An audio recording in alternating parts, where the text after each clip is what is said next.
Satu video dakwah Ustadz Salafi yang menjabarkan dengan sangat baik tentang kemurnian Islam. Video tersebut telah ditonton jutaan kali di YouTube, Facebook, TikTok, dan berbagai platform media sosial lainnya. Video itu telah menyadarkan banyak orang, mungkin sudah banyak yang berhijrah karenanya. Berikut adalah cuplikannya. Semua da'i dan ulama adalah pewaris beliau. Artinya harus mewariskan ilmu yang beliau ajarkan. Apa yang diajarkan itu yang disampaikan ke umat. Yang tidak diajarkan mereka larang agar dikerjakan. Kan begitu mesti. Ini kaidahnya dulu. Masalah kasus ada orang imam pimpin doa setelah sholat. Jangan dibahas doanya. Doa adalah ibadah. Tapi begini, sebelum anda kerjakan satu ibadah, tanya. Saya mau ziarah kubur. Jangan ziarah kubur sebelum anda tanya. Bagaimana Rasulullah SAW ziarah kubur. Agar jangan anda buat-buat ziarah kubur itu. Adanya orang taruh kembang di kuburan, siram air, buat batu nisan, pasang lampu, baca zikir-zikir di sana. Karena dia mau ziarah kubur semaunya sendiri. Tidak bisa. Anda muslim, punya kiai, punya Rasulullah SAW. Suri tauran kita, uswatun hasanah. Tanya Rasulullah ziarah kubur bagaimana. Rasulullah SAW dalam hadis Bukhari menziarahi kubur Baqi. Datang, memberikan salam, mendoakan mereka, pulang. Nggak ada lagi yang lain. Nggak pernah Nabi SAW bawa kembang,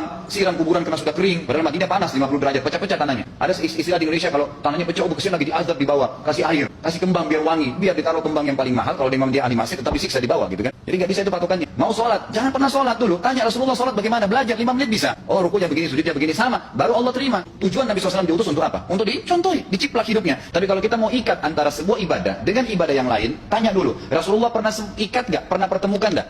Ziarah kubur dengan baca Quran. Ziarah kubur ibadah, baca Quran ibadah. Pernah nggak Nabi baca Quran di kuburan? Itu tanya. Nggak ada riwayat Nabi SAW pernah baca Al-Fatihah untuk orang mati atau baca di ayat Al-Quran di. Datangkan dalilnya coba. Nggak ada satu hadis pun menjelaskan masalah itu. Lalu kenapa anda buat? Oh karena saya mau buat ibadah. Baik, ibadah yang Nabi ajarin. Salam, doain, selesai. Jangan lebih daripada itu. Habis sholat, memang paket yang Nabi tawarkan, yang beliau selalu kerjakan adalah zikir. Setelah sholat, dengan zikir sholat yang sudah masyhur, istighfar, kemudian baca Allah mantas salam, sampai membaca ayat kursi, al-ikhlas, al-falaq, an-nas, baca subhanallah, alhamdulillah, Allah akbar 33 kali, sampai terakhir dibaca, digenapkan la ilaha illallah wahdahu la syarika. Selesai itu semua hadis Nabi SAW menjelaskan setelah sholat, Rasulullah SAW langsung berdiri.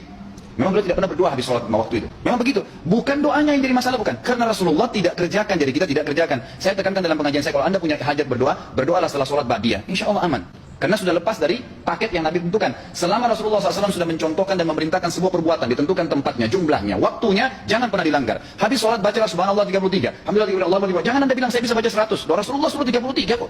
Ditentukan, jangan lebih pintar. Nanti setelah sholat, jangan ikutkan dengan paket rangkaian sholat ini. Di luar waktu sholat anda membaca 100, silahkan.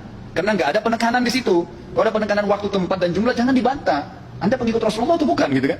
Harus jadi jelas. Yang membuat umat ini di Indonesia juga jadi masalah sekarang karena mau buat sendiri. Semaunya sendiri. Kenapa akhi, kenapa Pak Kiai, kenapa Habib, kenapa Ustadz, kenapa buat ini? Bukankah Rasulullah tidak mencontohkan? Oh nggak apa-apa, ini kan baik. Loh, kalau semua orang berkata seperti anda, apa yang tertinggal dari agama kita? Kira-kira apa lagi yang tertinggal? Nggak ada kemurnian agama karena semua orang mau buat semaunya. Gitu kan? Semaunya sendiri.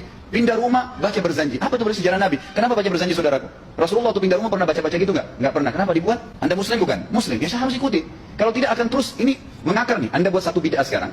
Bid'ah itu lawannya sunnah. Anak anda akan buat 10 bid'ah. Cucunya akan buat 100 bid'ah. Akan banyak bid'ah merakar di masyarakat. Dan agama akan ditinggalkan. Kemurnian sunnah akan hilang. Gitu kan? Ini bahaya. Ingat, Nabi SAW mengatakan kepada kita dengan hadis yang sangat jelas. Hadis sahih riwayat Imam Ahmad bunyinya begini.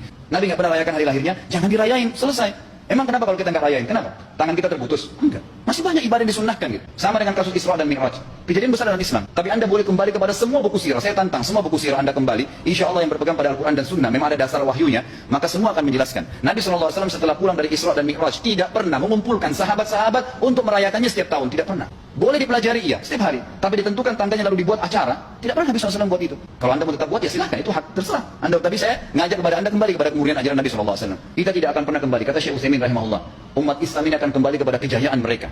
Kalau mereka betul-betul kembali kepada ajaran Rasul mereka Muhammad SAW. Murnikan ajaran Nabi yang jalankan seperti yang beliau ajarkan, selesai. Akan aman.